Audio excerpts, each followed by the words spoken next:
All right, let's talk shipping documentation. I know. About as thrilling as watching paint dry, right? But this stuff matters. We're talking about a global symphony of paperwork that ensures everything from your new phone to your grandmother's mail order dentures arrives at the right place at the right time and in one piece. Think of it like this. Every shipment is a potential episode of Law and Order, but instead of detectives and chalk outlines, it's customs officials and a mountain of forms. And trust me, you do not want to be the poor sap who ends up as the subject of a shipping document procedural. It's not pretty.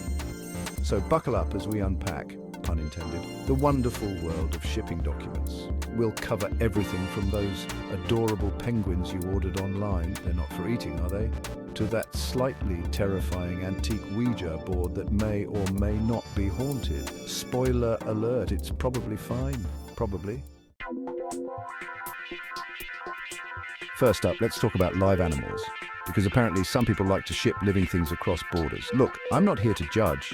Maybe you're starting a petting zoo or desperately need a platypus for reasons. The point is, shipping animals isn't just about slapping on a luggage tag that says fragile, contains existential dread. Oh no, we're talking about a whole different level of bureaucratic wrangling. We've got health certificates, because heaven forbid Mr. Whiskers the chinchilla brings over the next pandemic. Import/export permits, because even animals need passports these days. And CITES permits. Just in case Mr. Whiskers is actually an endangered Patagonian mara masquerading as a common household pet. And don't even get me started on the IATA live animal labels and shippers' declarations. It's enough paperwork to make you wish you'd just adopted a goldfish. But hey, at least you'll be prepared when the authorities inevitably detain your shipment for suspicious tail wagging. Next up, we have the least lively cargo of all human remains. Now, this is a topic that requires a certain level of sensitivity, because as it turns out, shipping Great Aunt Mildred's ashes to her final resting place is a tad more complicated than sending a fruit basket. First off, you'll need a death certificate. Seems obvious, right? But then there's the embalming certificate, the consular mortuary certificate, and the transportation permit.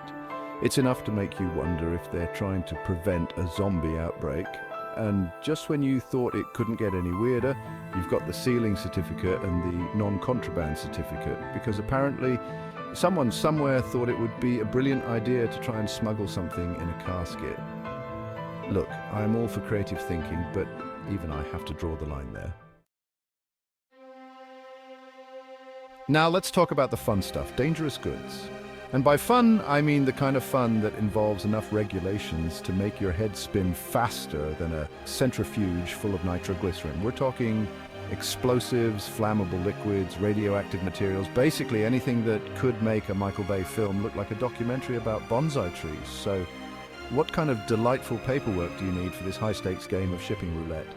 Well, first up, we have the Material Safety Data Sheet, or MSDS for short. This bad boy tells you everything you need to know about the substance in question, including how to dispose of it safely if it decides to, spontaneously combust.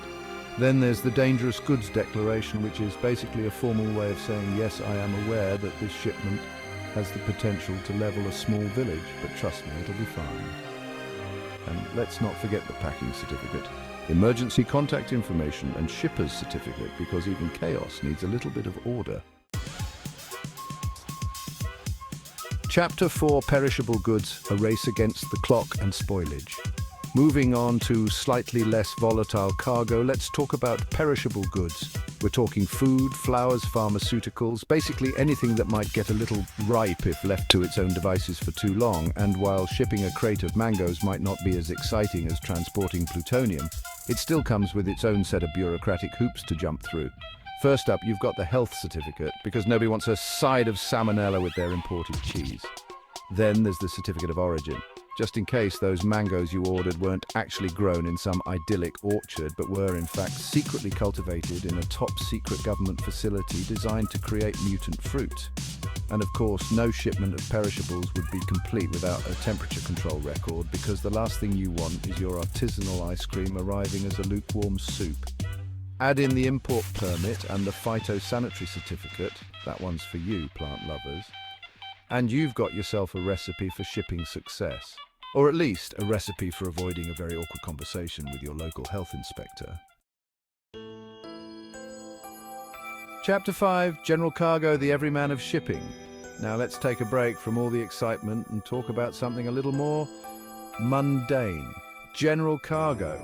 That's right, we're talking about the stuff that doesn't explode, doesn't die, and doesn't require a hazmat suit to handle. Think shoes, books, those novelty socks your aunt keeps sending you for Christmas. You know, the essentials. Now, you might think that shipping such ordinary items would be a walk in the park, and you'd be mostly right.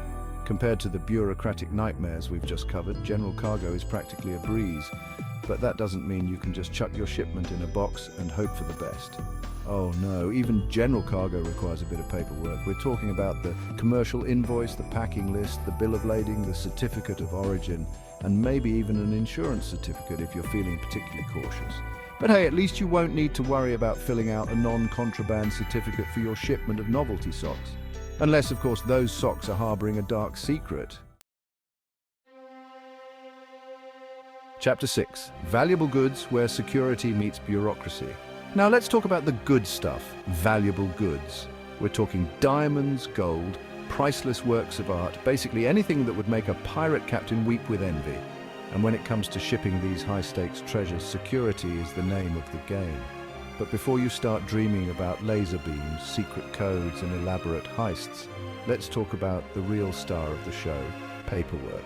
Because even the most secure shipping container is useless without the right documentation. First up, we have the usual suspects, the commercial invoice, the insurance certificate, and let's be honest, you're going to want a lot of insurance for this one, and the certificate of authenticity. But then things get interesting. We've got the declaration of value, which is basically like putting a giant target on your shipment that says, "Steal me, I'm worth a fortune." And then there's the security protocol document, which outlines all the elaborate measures you've taken to deter would-be thieves. Chapter 7, Handicrafts, more than just arts and crafts. And finally, let's talk about handicrafts. Because who doesn't love a good handmade sweater, a beautifully carved wooden duck, or a set of artisanal chopsticks made from sustainably sourced bamboo? But before you start filling your online shopping cart with ethically sourced goodies, let's talk about the paperwork. Because as it turns out, even the most innocuous-looking handicrafts can run afoul of international shipping regulations. We're talking about materials like animal products and cultural artifacts, which can be subject to all sorts of restrictions and require special permits. So, what kind of documents are we talking about? Well, you've got your usual suspects, the certificate of origin, the commercial invoice, and the insurance certificate. But then, you might also need a CITES permit if those handcrafted earrings you bought are made from endangered sea turtle shells. And seriously, who does that? And don't forget the artisan certificate, which proves that your purchase was actually made by a skilled craftsperson and not, say, a sweatshop full of underpaid robots. Outro. So you think you can ship? So there you have it. The wild, wacky, and often surprisingly complicated world of shipping documentation. By now, I hope you've realized that it's not just about filling out forms, it's about navigating a complex web of regulations, protocols, and potential pitfalls. But fear not, dear viewers, because with a little bit of knowledge, and maybe a healthy dose of anxiety, you too can master the art of international shipping. Just remember to do your research, pack carefully, and always, always double-check your paperwork. And if all else fails, you can always just stick to sending postcards. They might take a bit longer to arrive, but trust me, they're a lot less likely to be detained at customs. Each category also involves general documentation, including airway bills, freight bills, and consular invoices, to meet customs and shipping requirements.